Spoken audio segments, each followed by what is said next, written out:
کیا آپ جانتے ہیں کہ اللہ کی رضا کا حقیقی معیار کیا ہے؟ ایک شخص اللہ کا فرما بردار ہے اور دوسرا اللہ کا نافرمان ہے۔ دونوں مچھلی کا شکار کرنے جاتے ہیں۔ ایک اپنے بتوں کا نام لیتا ہے اور جال پھینکتا ہے۔ اس کے جال میں مچھلیاں آتی ہیں۔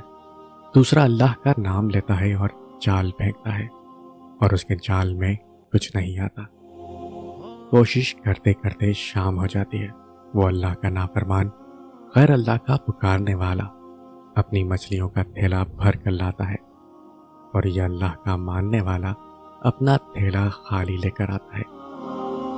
اب اللہ کا فرشتہ غمگین ہوتا ہے اور عرض کرتا ہے کہ اے اللہ، وہ تیرا نام لینے والا خالی ہاتھ آ رہا ہے اور تیرے دشمنوں کا نام لینے والا مچھلیوں سے بھرا ہوا تھیلا لا رہا ہے۔ اس پر اللہ رب العزت فرشتے کو ان دونوں کا آخرت میں ٹھکانہ دکھاتے ہوئے کہتے ہیں، دیکھ، جو مچھلیاں بھر کے لا رہا ہے اس کا ٹھکانہ جہنم ہے۔ مچھلیاں اس کے کس کام کی؟ اور جو خالی ہاتھ آ رہا ہے اس کا مسکن یہ جنت ہے اور اس کا کوئی بدل نہیں۔ یاد رکھیں، ہم اکثر کہتے ہیں کہ وہ اتنے نافرمان ہیں لیکن پھر بھی مزے کر رہے ہیں، اور یہ اتنے فرما بردار ہیں پھر بھی تکلیفوں میں مبتلا ہیں۔